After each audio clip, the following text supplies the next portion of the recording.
양희경 김강철 러브 스토리 인생 이야기. 어떤 사람들은 나중에 성장해서 자신의 어릴 적 상황에 그대로 놓이기도 합니다. 일례로 계모의 밑에서 자랐던 사람이 나중에 자신이 계모가 되기도 하죠.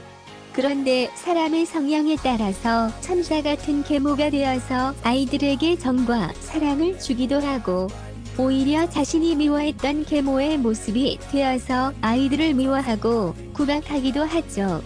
탤런트 양희경의 모습을 보면서 과연 어떤 행동을 해야 하는지 한번 돌이켜볼 필요가 있네요.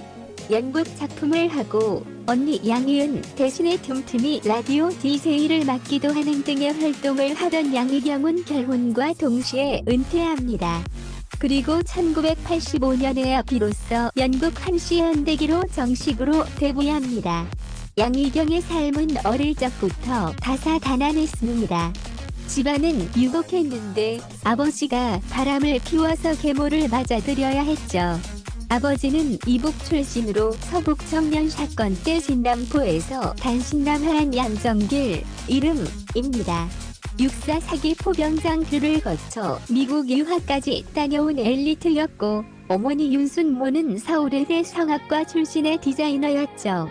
그런데 아버지가 외도를 하고 새엄마가 들어오게 되면서 양희경은 계모의 핍박을 받으며 자라게 됩니다. 양희경, 계모 밑에서 구박을 받아 늘 소화불량으로 고생했죠.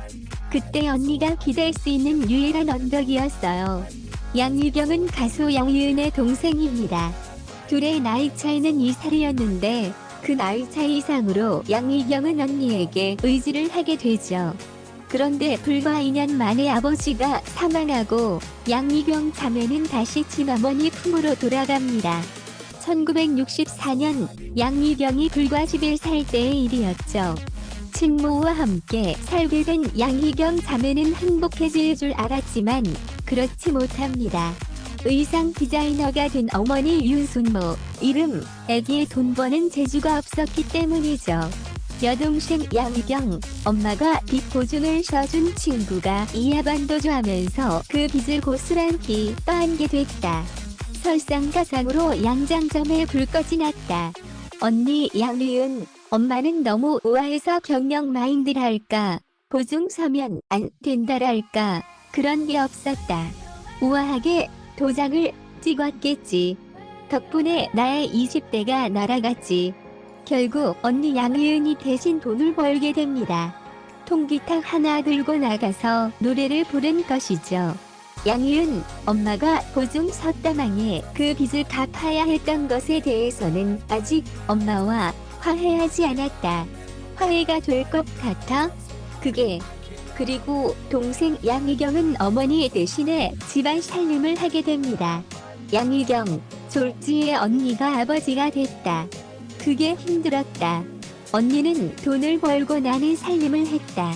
밥하고 빨래하고 몇 년 하다 시집갔다. 언니로부터 도망가려고. 언니가 아버지 노릇을 하면서 일거수일투족을 다 간섭했다. 결국 어릴 적에 기댔던 언니였지만 삶에 지친 나머지 양희경은 언니의 속박으로부터 벗어나고자 합니다. 결국 세모녀가 나중에는 화해를 하게 되었지만 이런 삶의 굴레 때문에 서로를 미워하기도 했었네요. 양희경의 고백처럼 양희경은 언니로부터 벗어나기 위하여 1977년 24살이라는 어린 나이에 한모 씨와 결혼을 하게 됩니다. 전도 유망한 연극 배우로서는 이해할 수가 없었던 선택이었지만 그만큼 언니로부터 벗어나고 싶었던 마음이 절박했던 것이죠. 이후 양희경은 남편과의 사이에 두 아들을 두게 됩니다. 그런데 여우를 피하려다가 호랑이를 만나게 된 것일까요? 이제는 시집살이가 양희경을 기다리고 있었습니다. 양희경, 결혼할 당시 50kg이었는데 1년 만에 60kg이 됐다. 시집살이를 하면서 스트레스 때문에 한 달에 1kg씩 쪘다. 만삭 때는 83kg까지 쪘다. 먹어도 배가 고팠다. 양희경, 시집살이로 마음고생이 너무 심했다. 드라마 넝쿨즈에 굴러온 당신, 넝쿨당, 시월드는 시월드도 아니다. 양희경은 평소에 자신의 사생활에 대해서 이야기를 잘 하지 않습니다. 그렇기에 얼마나 당시에 받았던 핍박이 컸는지 잘 알 수 있을 것 같네요. 그리고 양희경은 남편과의 사이에서도 문제가 발생합니다. 양희경 1997년 9월 전 남편과 이혼을 했어요. 그 전부터 별거 생활은 이미 했었고요. 단순히 성격 차이라고 말할 수 없는 복잡한 일들이 많았습니다. 두 사내 아이 때문에 이혼은 안 하고 살려고 그랬죠. 하지만 쉽지 않았습니다. 여러 문제에 얽혀있는 남편은 식구들까지 괴롭히고 있었으니까요. 그 후 양희경은 혼자 아이들을 키우다가 언니 양희은의 충고를 받아들입니다. 좋은 사람 있으면 사귀고 그래야지. 이 세상엔 좋은 사람이 더 많다니까. 양희경은 김광철 이름과 재혼하게 되는데 바로 언니 양희은의 소개로 만나게 되죠. 양희경 배우자 김광철 직업은 수입 가구상, 나이는 양희경과 동갑, 김광철은 전처와 사별하고 슬하에는 아들과 딸이 한 명 있음. 예의 바르고 투박한 그의 첫인상이 처음부터 매력있어 보이진 않았어요. 하지만 연예인이던 저를 알아보지 못하는 그 사람을 보고 오히려 의아해했죠. 그저 손님 대하듯 가구에 대한 설명을 늘어놓던 그에게 호기심마저 들기 시작했어요. 연예인이라고 하면 편견이나 선입견이 있잖아요. 그런데 전혀 저에 대해서 모르고 있던 눈치였어요. 나중엔 제 입으로 그 유명한 가수 양희은 씨 있잖아요. 그분이 제 언니거든요. 라고 직접 이야기했다니까요. 이 사람과 결혼을 한다면 괜찮을 것 같다는 생각이 가끔 들곤 했어요. 하지만 이제 막 사춘기에 접어든 그 사람의 딸을 배려하지 않을 수 없었어요. 물론 저도 자신이 없었고요. 제 뱃속으로 나온 아이가 아닌데 그 아이에 대해서 얼마나 많이 알 수 있겠어요. 아빠에게 듣는 것도 한계가 있고요. 자신이 없었다는 표현이 오히려 더 솔직할 겁니다. 아마 양희경 본인이 계모로부터 당한 기억이 있기에 오히려 더 선뜻 다가서지 못했을 겁니다. 양희경과 김광철이 친구처럼 지내는 사이에 비보가 날아듭니다. 김광철의 딸이 불치병에 걸린 것이죠. 양희경, 김광철의 딸을 이렇게 그냥 보낼 순 없다는 생각이 들었어요. 9살에 엄마 잃고 이제 15살 한창 뛰어놀 나이에 죽음을 맞이해야 한다는 현실이 너무 불공평했으니까요. 그런데 평소에 그런 양희경의 착한 마음씨를 알았던 걸까요? 김광철의 딸은 특이하게 자신의 집을 놔두고 양희경의 집에서 치료받기를 원합니다.